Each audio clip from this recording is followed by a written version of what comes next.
Todo en común. Todo en común. Todo en común. Todo en común. Todo en común. Todo en común. Un espacio de diálogo y compartir ciudadano.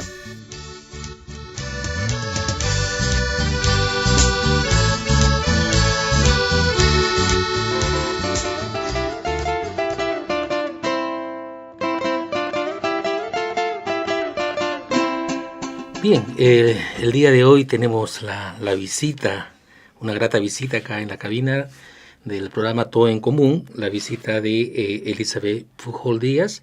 Ella es novicia religiosa de las Religiosas Hospitalarias de San José, pero ella es de procedencia de República Dominicana.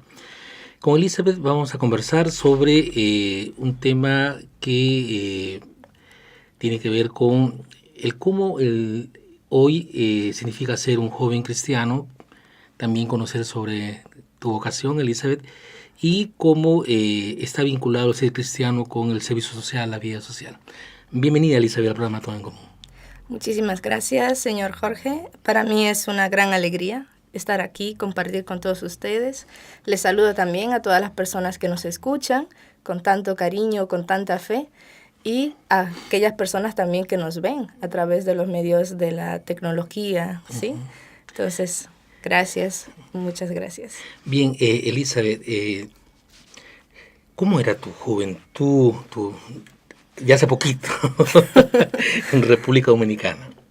Bien, pues mi juventud se desarrollaba mucho en el servicio social, siempre desde mi ser cristiana. O sea, siendo una joven con mucha actividad social, gracias a la formación que me daban mis padres, a lo que yo podía ver de su testimonio y a la confianza también de mi mamá, que me permitía participar en diferentes entidades sociales, culturales, tecnológicas y mucho también en la parroquia, en la pastoral juvenil.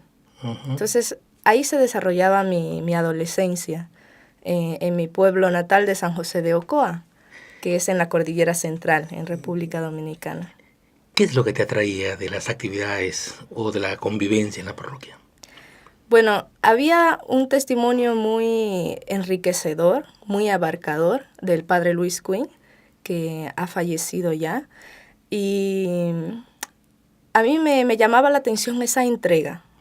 Mi mamá tuvo una adolescencia también de vida entregada a la parroquia, en el coro parroquial, y yo quería dar mi vida también así al servicio de la gente. Yo veía en el servicio que hacían mis papás cómo alegraban a los otros, cómo servían a los pobres. Cuando me he bautizado, pues yo ahí tenía todo el deseo y el ardor a mis 8 años de corresponder a esa gracia que recibía en el bautismo. Entonces, a partir de ahí me integré al grupo juvenil cristiano Caminando con Jesús, que de ahí pues viene toda la experiencia mía religiosa en la pastoral juvenil. Y bueno, una cosa es estar en la parroquia, en una pastoral juvenil, y otra cosa ya es el proceso de ingreso en la congregación. ¿Cómo se da ese paso? ¿Qué hubo de señales para que des ese paso? Bien, hay muchas cosas porque fueron muchos años de discernimiento. No es algo mágico, un sueño, no, es algo concreto en la realidad. Pero hay que tener una sensibilidad, ¿no? Hay que detenerse, hay que ver cuáles son las intuiciones de Dios, cuáles son esas llamadas, esos guiños de Jesús en la realidad. Yo estaba viéndolo desde mi experiencia en la pastoral juvenil, cuando íbamos de misión a las montañas con tantos amigos que íbamos a evangelizar a los pobres o a llevarles ayuda, sea por los útiles escolares, sea alimentos, sea ropa. A mí me llamaba la atención lo que yo vivía en esos momentos, esa sensibilidad ante la persona que sufre. Y pues yo me veía un poco limitada, ¿no? Porque eran pocos días que podíamos dedicar a eso, por los estudios y porque éramos muy jóvenes. Y ahí pues yo tenía el deseo de entregarme más, de entregar más mi vida a eso. Y sentía esa inquietud de querer darme más. Y bueno, cuando alguien pues planteaba la vida religiosa, yo decía, no, ¿qué va a ser? ¿No? Y pues me decía yo misma que no, que eran cosas mías, que iba yo a ser religiosa, ¿no? Tengo un hermano, Joquebris, que él me decía, yo voy a ser sacerdote si tú eres religiosa. Y yo le decía, no, pero sé sacerdote si tú vas a ser sacerdote, ¿no? Claro. Porque yo no voy a ser religiosa, le decía yo. Y desarrollaba mi vida normalmente, ¿no? Hice mi carrera, mis estudios superiores en el Instituto Tecnológico de las Américas, en Santo Domingo. También trabajé luego dentro de mi misma carrera. También pues tenía mi novio, por normal. Me he enamorado varias veces. Y es una vida totalmente común. A mis 20 años yo tenía tantas cosas que era como para ser feliz. Claro. Y era feliz, pero no tan profundamente, no tan plenamente, porque yo sentía alguna inquietud. ¿Y dónde estuvo el punto de quiebre? El punto de quiebre estaba en que esta inquietud, cuando yo veía a las religiosas, cuando iba a una ordenación sacerdotal, que yo sentía profundamente como yo también me quiero dar así. Entonces yo decía, esto en vez de aplacarse, lo que hace es que crece y se fortalece. Y intuía en lo concreto, en lo que me pasaba, en mi inquietud, en mi búsqueda, buscaba reflexiones sobre la vocación. Tenía esa incertidumbre de saber de en qué está todo, cuál es mi camino, qué Dios quiere para mí. Y ese punto de quiebre pues estuvo ahí en yo decir, hasta que yo no dé el paso, es un paso de fe, entonces no puedo llegar, no puedo darme cuenta. Es adentro, ¿no? No es adentro, afuera, ¿no? Sí, es adentro. Y daría la impresión que es tan fácil decir, ya doy el paso de fe y listo, ¿no? ¿Hubo algunos elementos ahí que hicieron que la decisión sea algo así como cuestionada? Sí, bastante, porque pues en el momento que yo tomé la decisión yo tenía a mi novio y era una relación estable. No tenía nada como por qué terminar, ¿no? A menos que yo haya decidido ser religiosa. Y él decía, déjame por quien tú quieras, vete con otro, pero no para ser religiosa. ¿Ah, sí? Sí, entonces era Y para él pero algo humillante claro. también, para mi familia. Muchos decían, no, pero ella sí, le damos un año. Otros decían de mis familiares, sí, ella va a estar ahí, pero es porque no ha hablado conmigo. Y hablaban y veían que no pasaba nada. Y yo continuaba pues en la congregación con mis hermanas. Y lo más importante es que cada día que pasa, cada etapa que va pasando, pues yo siento que se va fortaleciendo y que mi vida va teniendo sentido en Jesús, en mi entrega, en lo que voy viviendo. Y acá descubro una plenitud que permanece. En cambio antes, pues yo decía, no, ya, cuando tenga mi carrera. Entonces tenía mi carrera y decía, no, ahora quiero un vehículo. Y pues ya planeaba, ¿no? Para comprar el vehículo o voy a hacer otra carrera. Y era como que si nada me llenara. Y tenía cosas bastante para sentirme bien. Cierta estabilidad, ¿no? Claro, pero sin embargo, pues estaba esto del querer seguir buscando, pero en esta búsqueda pues encontré ese llamado de Jesús. Así es.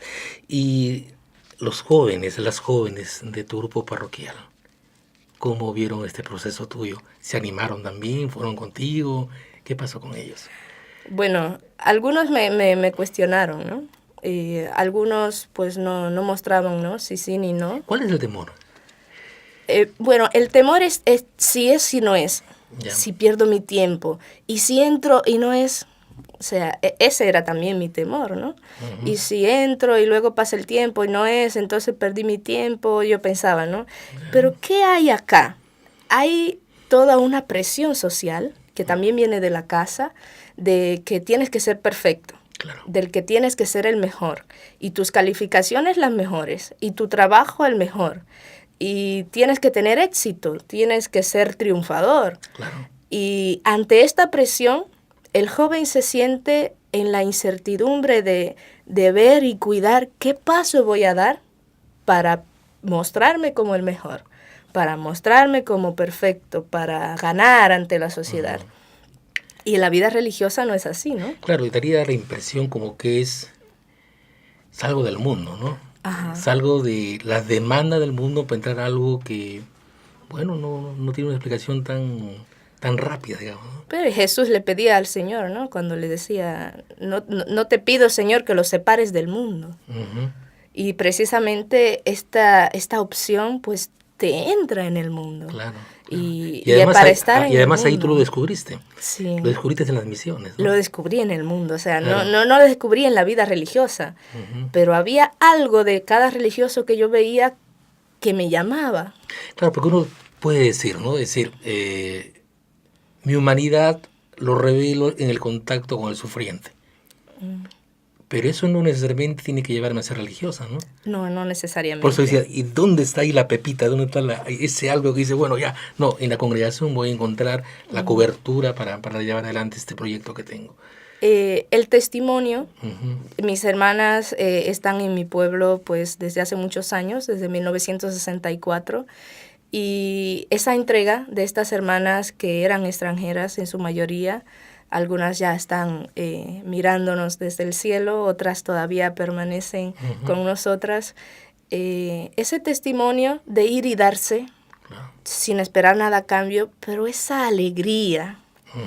esa plenitud que se mostraba en esa entrega al otro, incondicional. Es como que nada te espera, ¿no? Pareciera que estás perdiendo y estás Sí. ganando. Y además, el título es bastante sugerente de la congregación, ¿no? El nombre, y está muy vinculado a lo social, ¿no? Es decir, Sí. hospitalarias de San José. Esa palabra hospitalarias es totalmente relacional, ¿no? Sí. Totalmente de cobertura, de soporte, de recibir Ajá. a la gente con cariño, ¿no? Sí, esa hospitalidad. Algunas personas piensan que solo es por hospitales, Claro. pero es esta hospitalidad. Es la actitud en realidad. Ajá. Esa ternura, esa Así es. compasión de Jesús que encarnamos en el servicio de los pobres, en el servicio de los enfermos. Es eso. O sea, eso que damos, eso que entregamos y eso que me llamaba la atención. Claro. Porque se daban así las hermanas en mi pueblo con todos. O sea, no era solo con tú que eres católico, no, o sea, no es así. Ujú. Es una entrega total y eso me llamaba la atención. Como le decía, cuando iba a una ordenación sacerdotal, esa entrega de la vida me hacía intuir que por ahí iba. Claro. Y esta inquietud hacia la vida religiosa que me daba a mí paso como a darme cuenta que como permanecía y se hacía más fuerte y se hacía así más insistente, era como me hacía urgir una respuesta. Así es. Bien, estamos de vuelta para seguir conversando con Elizabeth Pujol Díaz.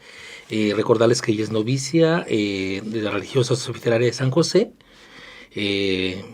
Es de origen de República Dominicana. Y estamos conversando sobre la vocación. Y en este segundo momento vamos a conversar también sobre cómo la vocación se hace concreta en acciones con la humanidad, con las personas. Pero para ello es importante, Elizabeth, que sepamos quiénes serían ahora las personas a quienes uno con urgencia tendría que atender en clave de los obispos. ¿Quiénes serían los rostros sufrientes de Jesús ahora? Bueno, en clave de los obispos, tal vez no sé tanto, ¿no? Pero esto de los rostros de Jesús hoy día, pues podemos darnos cuenta de que no hay que ir lejos. Uh-huh. No hay que ir lejos porque ahí cerca donde estamos, cerca de nosotros, siempre va a haber un rostro de Jesús.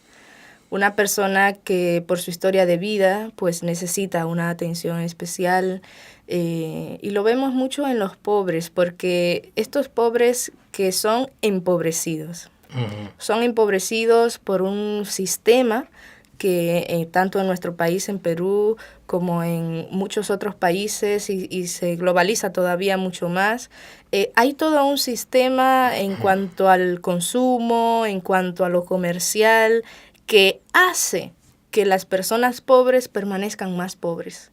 Y ante esto hay que ir. Ante esto hay que ir con un testimonio que pueda pues fortalecer y levantar a estas personas que quiere restársele su dignidad. Y nosotros podemos ver en ellos que están enfermos, que no tienen alimentos, familias que no tienen padres, que no tienen madres. Nosotros ahí en Santa Anita pues tenemos una guardería como congregación y atendemos a estos niños que en principio se pensaba en las madres solteras, de poder ayudarles, son madres pobres, y para que no lleven a sus niños a ambientes que son difíciles, que les van a afectar, pues mejor acogerles en esta guardería en donde van creciendo con tantos valores. Y nos damos cuenta después que no solo son madres solteras, sino padres solteros. Amén. Entonces, los rostros de Jesús crecen. Hay muchos, están los enfermos, los ancianos, tan abandonados muchas veces por sus familias, pero también muchos jóvenes que caminan con nosotros, que van a la universidad y que viven un sinsentido. Ujú. Aquí hay una urgencia. Aquí hay una urgencia de poder ayudar, de poder acompañar a esos jóvenes, de poder brindarles una mano para que, si así lo disponen cada uno, porque desde su libertad es que pueden hacerlo, de dar sentido a su vida. Ujú. Y entonces ahí trato de deducir de lo que dices que esta situación sistémica exige que el cristiano genere también un proceso de conciencia Sí. en las personas, pero también de empoderamiento para que puedan ser actores de cambio también, ¿no? Que no sean solamente sujetos de donación, sino también de acción de cambio, ¿no? Sí, definitivamente un joven cristiano pues tiene ese llamado Ujú. y esa exigencia del reino de darse con amor, de decir una palabra con su gesto, con su acción, con su presencia, con lo que hace, con lo que testimonia, decir al sistema, no, esto no es dignidad, esto no es humano. Esto que están haciendo va en contra de la voluntad de Dios, que es que nosotros vivamos en plenitud, donde sea. Una vez me decían, cuando descubres tu vocación, sea la que sea, vas a ser feliz. Claro. Y esta sed también me llevó a mí a dar el paso de entrar en la congregación y de seguir discerniendo, porque es un camino, se continúa discerniendo. O sea, yo ahora mismo que estoy en mi noviciado, pues sigo haciendo discernimiento, Claro. de darme cuenta, la congregación también. Entonces, en ese darse cuenta, pues ahí seguimos viendo y podemos actuar. Claro, y creo que eso, lo que tú dices, Elizabeth, nos da de hecho, una mirada auténtica de la voluntad de Dios, ¿no? Es decir, no puedo ser cristiano si no tengo una vinculación con la humanidad. Claro, y todo cristiano tiene una vocación. Así es. Y no es una vocación. Así es. Hay una vocación grande Claro. al matrimonio, a la vida religiosa, a una vida de apostolado, de entrega desde la soltería. Hay una llamada grande, pero cada día hay llamadas. Claro. Que hoy siento que Dios me invita a dar testimonio de su amor con los niños, pero en otro momento puede ser con los ancianos leprosos. Claro. Creo que O sea, ahí es importante que especialmente las juventudes se den cuenta de ello, ¿no? Que sí es posible hacer los grandes cambios en tu espacio Claro. particular, y de ahí ir sumando, sin perder la perspectiva social, pero sí hay posibilidad de hacer cosas concretas de donde estás. Y hay muchos jóvenes que tienen la sed. Claro. Y yo puedo verlo en los jóvenes, tanto en mi país, cuando estaba en la pastoral juvenil, con los jóvenes de acá también, darme cuenta de que los jóvenes quieren ayudar, Así es. que los jóvenes quieren dar sentido a su vida, los jóvenes quieren dar un paso que les dé plenitud, que les dé sentido, que ellos vean que es útil, que ayuda, y lo buscan muchas veces en este camino de la pastoral juvenil, en su camino de fe como cristiano, pero hay otros que lo buscan en otros lugares. Claro. Y a veces pues no lo encuentran, ¿no? La plenitud más grande de mi vida ha sido pues vivir mi vida cristiana, y desde eso mi familia, mis amigos, mis estudios, mi vocación, pero esto está primero. Sí, creo que hay que tal vez sacar de la cabeza en algunos jóvenes que creen que el estar en la parroquia o el ser cristiano significa tener una vida tipo catequética, digamos, o tener una vida, entre comillas, anormal, ¿no? Que me saca de mi propio desarrollo también como persona en esta sociedad, ¿no? Sabes que la vida cristiana que vives como joven te devuelve al mundo, pero no igual. Claro. ¿Por qué? Porque te envía con otra mirada, con otro sentido. Es, por ejemplo, como los jóvenes ahora en la Capilla San José Obrero, en la pastoral juvenil, están queriendo salir. Es en Santa Anita, ¿no? En Santa Anita, sí. Están queriendo ir a los cerros, encontrarse con esta realidad concreta de pobreza, de sufrimiento, a ayudar. A dar una sonrisa, a llevar alguna ayuda que podamos conseguir, ahora, por ejemplo, a dar su tiempo en vacaciones, en verano, vacaciones útiles, ayudar a los niños que necesitan, enseñar algo que saben. Los jóvenes quieren darse y necesitan el espacio. Creo que la idea es cómo canalizar ese voluntariado, ¿no? Exacto. Y darle sentido, como tú decías. Sí. ¿No? Y en este caso, desde la perspectiva cristiana, es, bueno, los valores de la fraternidad, ¿no? En este caso de ustedes, la hospitalidad, ¿no?